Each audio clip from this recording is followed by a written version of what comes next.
Digitech-ը, որը դարձել է տեխնոլոգիական և թվային ոլորտի ամենակարևոր իրադարձությունը ոչ միայն Հայաստանում, այլև ամբողջ աշխարհում, կրկին իր դռներն է բացել այցելուների առաջ։ Digitech 2025-ը միավորել է Հայաստանի և արտերկրի մասնագետներին, բանախոսներին, ներկայացուցիչներին և պատվիրակություններին նոր գաղափարների իրականացման շուրջ։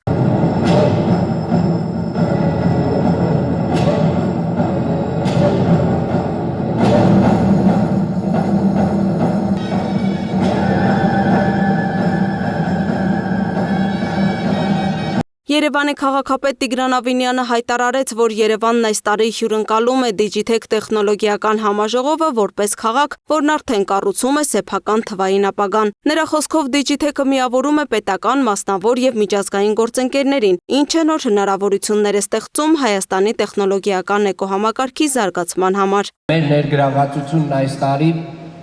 առավել ընդգծված է։ Մենք Digitech-ի կողքին ենք որպես գործընկեր, որը կարողացել է ներդնել նորարարությունը քաղաքային կառավարման մեջ։ Տեխնոլոգիաները մեզ համար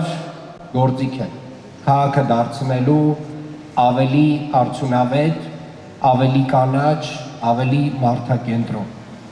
Եվ այս օրերին մենք ներկայացնելու ենք նաև Երևանի թվային լուծումները, GIS համակարգերը, ակտիվ քաղաքացի հարթակը, էլեկտրոնային ծառայությունները, խելացի տրանսպորտի և կառավարման համակարգերը։ Հայաստանի Հանրապետության բարձր տեխնոլոգիական արդյունաբերության նախարար Մխիթար Հայրապետյանի բնորոշմամբ Digitech-ը հնարավորություն է աշխարհին ցույց տալու Հայաստանի տեխնոլոգիական ձեռքբերումներն ու ոլորտի նվաճումները, նաև նախանշելու հետագա անելիքները։ Նախարարը շնորհավորելով ներկաներին Digitech-ի 20-ամյակի կապակցությամբ նշեց, որ վերջին 1 տարվա աշխատանքները զեկուցելու համար ավելի լավ առիթ, քան Digitech-ն է, հնարավոր չէ գտնել։ Հայրապետյանը կիսվեց բարձր տեխնոլոգիաների ոլորտում տեղի ունեցած կարևոր իրադարձություններով, որոնք տեղի են ունեցել նախորդ տարվա Digitech-ից հետո։ 24 թվականի դեկտեմբերի 4-ին ընդունվեց նոր օրենսդրություն 7-ամյա մի ծրագիր բարձր տեխնոլոգիաների ոլորտը զարգացնելու նպատակով, որի տակ կառավարությունը հատկացրեց 7-ամյա կտրվածքով մի քանի $100 միլիոն և քեշբեքի տեսքով տեխնոլոգիական ընկերություններին աջակցության, ինչպես նաև հարկային արտոնությունների, որը գալիս է խրախուսելու R&D աշխատանքները։ Հունվարի 22-ին մենք ընդունեցինք նոր օրենսդրություն, որով երկակի և ռազմական չճանաչված ապրանքների համար մենք նոր մաքսային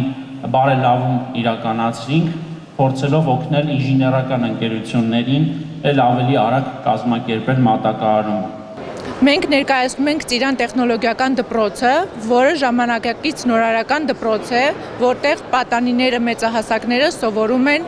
անօդաչու թռչող սարքերի բոլոր գաղտնիքները։ Մեզ մոտ կարող են ուսուցանել Mavic, 3D մոդելավորում, արհեստական բանականություն և իհարկե ATS-ի հավաքում և կառավարում։ Ներկաները նշեցին, գնահատելով 25 տարվա աշխատանքը պետք է չբավարարվել եղածով, այլ առաջ շարժվել, քանի որ արհեստական բանականության զարգացմանը զուգահեռ ամեն օր փոփոխվում է նաև տեղեկատվական տեխնոլոգիաների ոլորտը։ Լուսինե Գրիգորյան, Տիգրան Ղազարյան, Free News, Ազատ լուրեր։